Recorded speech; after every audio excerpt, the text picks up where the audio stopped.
Today's film might have one of the darkest backstories I've ever seen. Memories of Murder isn't just a crime thriller. It's tied to a very real case which haunted South Korea for decades. And the chilling part? The more you watch the film, the more you realise just how much truth Bong Joon-ho was hiding inside of it. And the most shocking twist, the killer was actually caught. Before we begin, if you like films, animation, or anything macabre, you've come to the right place. Feel free to subscribe to the channel, it helps me a lot. I really do appreciate it. Enjoy the video.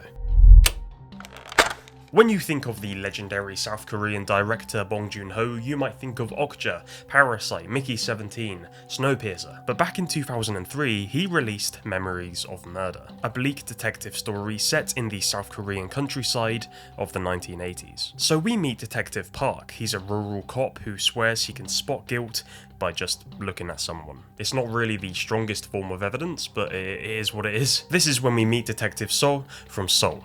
That's a hard thing to say. Seoul from Seoul.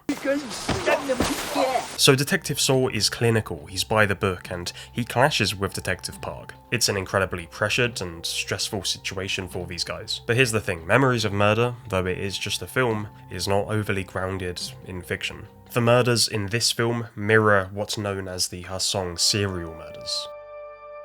A string of killings between 1986 and 1991.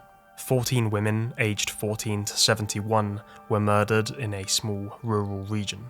The country was paralysed with fear. 21,000 officers, 20,000 suspects fingerprinted, and still no answers. Bong Joon-ho nails the setting of this film. Every time you see the detectives crawling through dirt, grasping at shadows, you're watching a dramatization of real history. And the scariest part is, the killer was right there, leaving evidence, but the system wasn't ready to catch him. 연쇄살인이란 게 사실 그 인간을 하나의 대상으로 이렇게 사물처럼 인격을 배제하고 사물처럼 느껴졌을 때 되게 행해일 수 있는 거거든요. 연쇄살인, 사이코패스들의 특징이 또 그런 게 많고, 근데 인간으로서의 기억 같은 게 있는지도 물어보고 싶었고, 나 자신이 프로파일러는 아니지만 범인이 이런 사람일 것이다라는 거에 대한.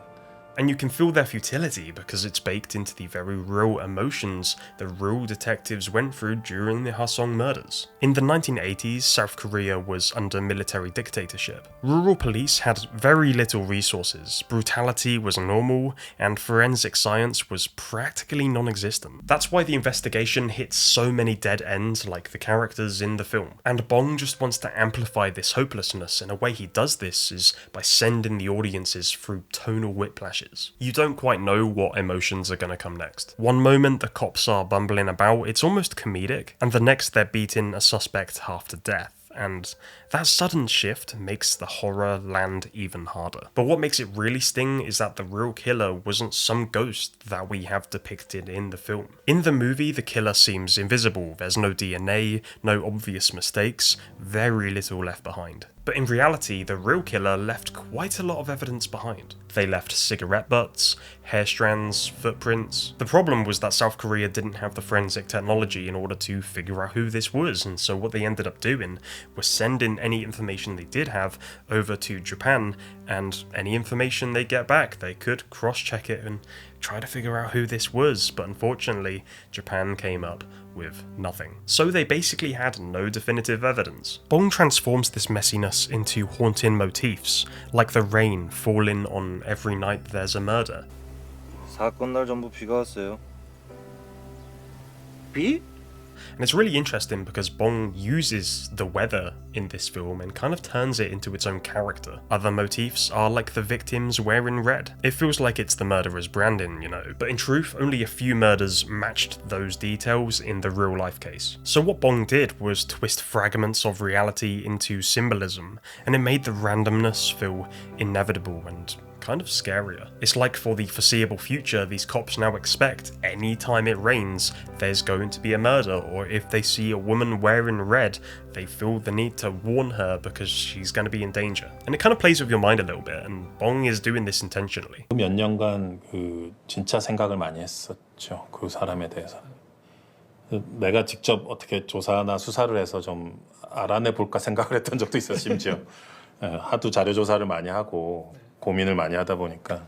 By the end of the film, Detective Park has lost faith in his instincts, and Saw loses faith in science. And both collapse under the pressure because neither one of them can seem to string together these murders regardless of which way they try to figure it out. The collapse of these two characters wasn't just for the sake of drama, it's really to paint a picture of the South Korea justice system in the 80s. Police beat a lot of suspects, they planted a lot of evidence, and yet the only thing they weren't doing was catching the real killer. So what it does is put you into the shoes of the families of the victims. It shows you a new perspective of seeing this chaos unfold, and you can't really do anything about it, like it must have been horrendous. Families waited decades. Imagine you watch this film in 2003 and you leave the theatre knowing that the real Hwaseong killer could still be out there.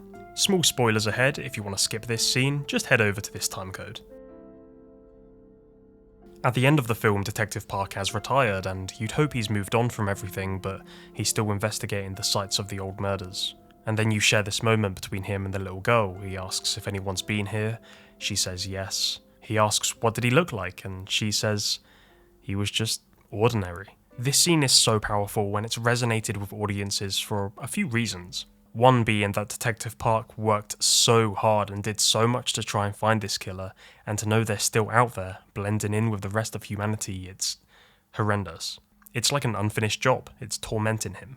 But the main reason this scene sticks with us is because of that iconic glare Detective Park gives us, the audience. Because if the killer is an ordinary looking person, who's to say it wasn't someone watching the film? This is basically Bong Joon-ho asking the audience, do you know who did it? At the time, nobody did. But years later, everything changed.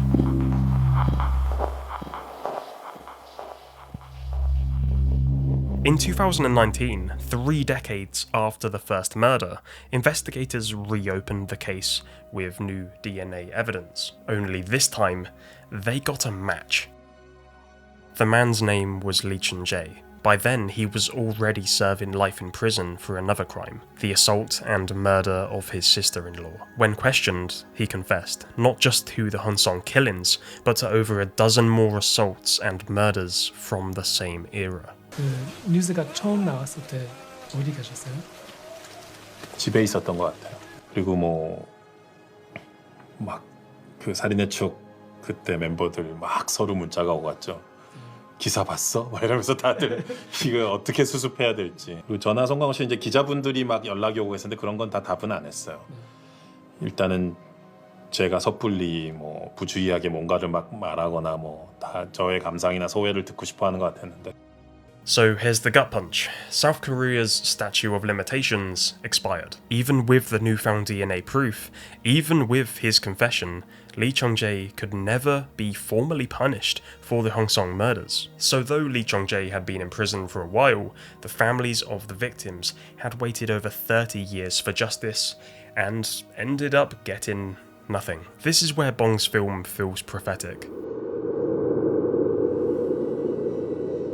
Memories of Murder isn't just about failure or obsession, it's about the cruel truth that sometimes knowing the answer doesn't bring peace. Sometimes there's faults with the system itself which ends up guaranteeing that justice never comes. This was only Bong's second film, and you can see how he took so much inspiration from the production of this and moved that into his future works, and of course Parasite is like the cherry on top. You can see the foundations of Parasite in this film, you know, the humour colliding with horror, social critique beneath every frame, and endings which leave you really unsettled. Memories of Murder isn't just a Korean classic, it's one of the greatest crime films ever made. It's a film that blurred fiction and reality so tightly that when the truth finally came, it felt like a scene Bong had already written, all that time ago.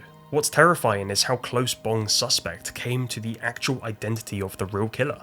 In the film, one of the main suspects, Park Hyun-kyu, is a young man just out of military service. He's working in a factory, he's excluded because his blood type and footprints don't match what they find. And what's insane is that years later, Lee Chun-jae basically had the exact same profile. Not only did he have the same age, but he also had the same background, from being in the military to working in a factory. But also, the suspect's home address in the film is Jinan-ri. 태령읍 진안 1, 2 32번지 박현규 now known as Jinandong in the Hwaseong city. What's crazy is a lot of Korean media specified the real killer, Lee Chung-jae's hometown, to be in, you guessed it, Jinan-ri, the exact same place. That is mental. I couldn't say that that was 100% the concrete location, but a lot of media seem to think it was. Bong didn't know who the killer was, and yet by being so interested in the real case, to the extent of making a film on it, which in turn kept people asking questions about the case, memories of murder played an essential role in making the case unforgettable until science caught up. 이제 이춘재라는 실제 인물이 마침내 네. 참 전혀 예상치 못했던 일이었는데 이렇게 긴 세월이 지나서 참 밝혀지게 돼서 다행이긴 한데. Thank you so much for watching this video. I really enjoyed making this one, and if you did enjoy it, then maybe hit that subscribe button, it would be massively appreciated, and leave your thoughts down in the comment section because I'd love to know what you thought about this film and how everything interconnects. It's genuinely terrifying. I'll be back soon, but check out my other videos and take care.